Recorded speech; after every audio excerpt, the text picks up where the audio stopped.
5 years ago, I interviewed Zach and Hannah Gebeke about their goats, but now we're back for more. You and your sister are in business together. How did that come about? We both kind of wanted goats, and then one day when we were eating lunch, our dad said, "You might get some goats by this afternoon." A lot has changed in 5 years. Today, Hannah and Zach run an impressive business called Lonesome Goat Ranch. We have shirts like the ones that we're wearing that have it embroidered here. And then we have one with a picture printed on it that says Lonesome Goat Ranch. And our dad made business cards for us.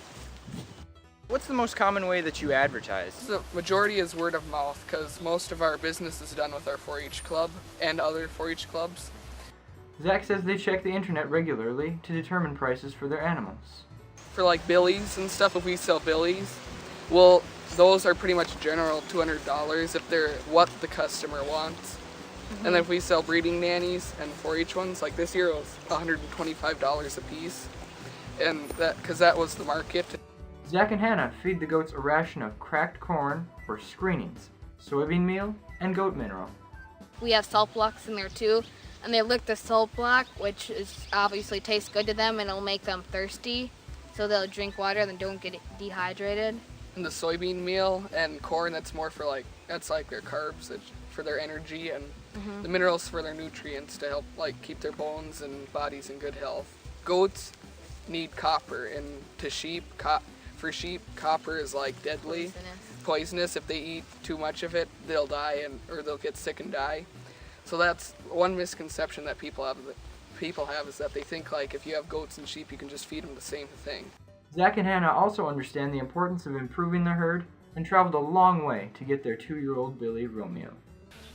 We decided that we wanted to get another Billy because our breeding, it was okay, but we knew that we could do some improvements. And so I looked in the papers, searched on the internet, and I found Standing on the Rock Goat Ranch outside of Missoula, Montana. They put the Billy out with the nannies in July, so generally, the nannies give birth in January. Ideally, January 1st to May 1st is when we'll have them, because then we have a 4-H meeting here, and then the people that want their goats, they come pick out which goats they want, and then they go on their way home. Besides goats, Hannah and Zach raise sheep, chickens, and have a couple of show rabbits too. In the last 5 years, Zach and Hannah have become very caring and knowledgeable animal breeders. Our hats are off to you, Zach and Hannah. This is Adam Pfeiffer with Farm Bureau.